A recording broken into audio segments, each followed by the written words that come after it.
I pull back the curtains and a sliver of moonlight spills across the settee.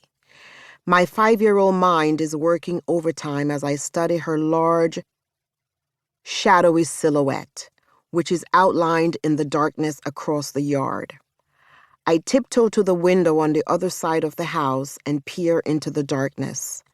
My grandparents, who I call Mama and Dada, although they are neither, are talking in the kitchen, which is separate from the living quarters, where light from the kerosene lamp casts large, duppy shadows across the wall.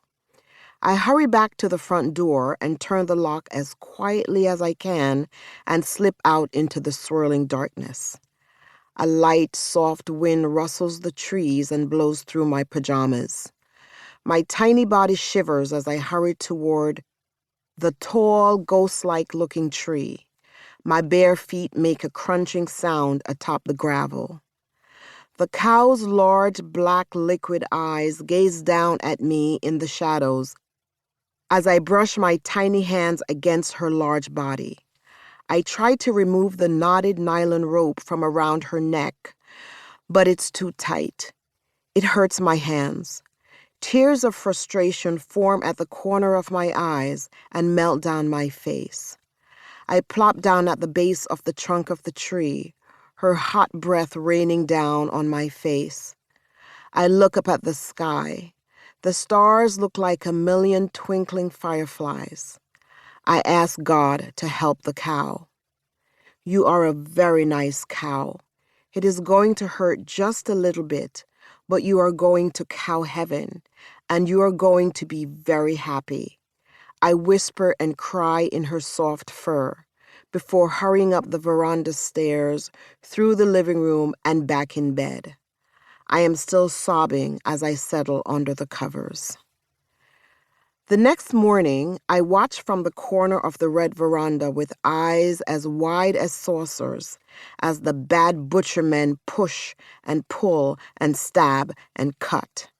I hate those big, ugly, stupid butcher men. I look over at the pasture where the herd of cows is grazing and swishing their long tails. I see the cow's baby calf among them. I feel sorry for him because he doesn't have a mommy anymore, just like me. Except my mother isn't dead.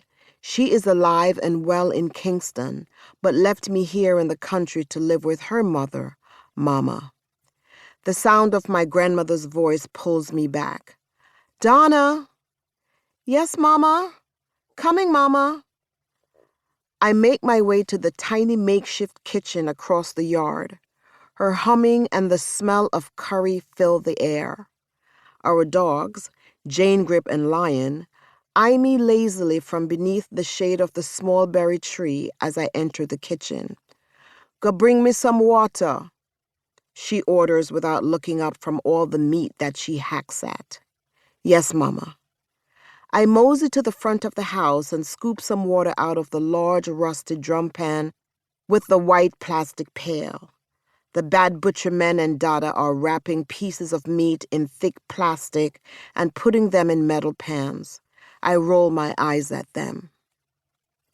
I place the bucket on the long wooden table and plop down on the small stool in the corner to watch Mama.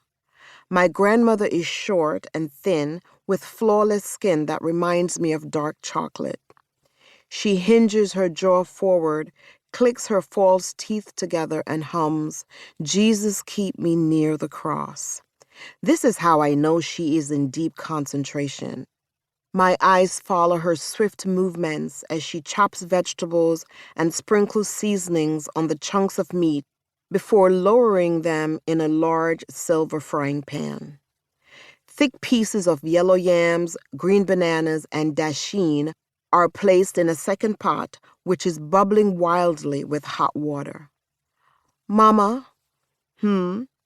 She kneads flour and cornmeal in a separate bowl and continues humming. Do you think the cow went to heaven? Only the good Lord knows. Mama drops a sprig of thyme in the pot with a hand that is covered with the white and yellow mixture. Is her calf baby sad that she doesn't have a mother?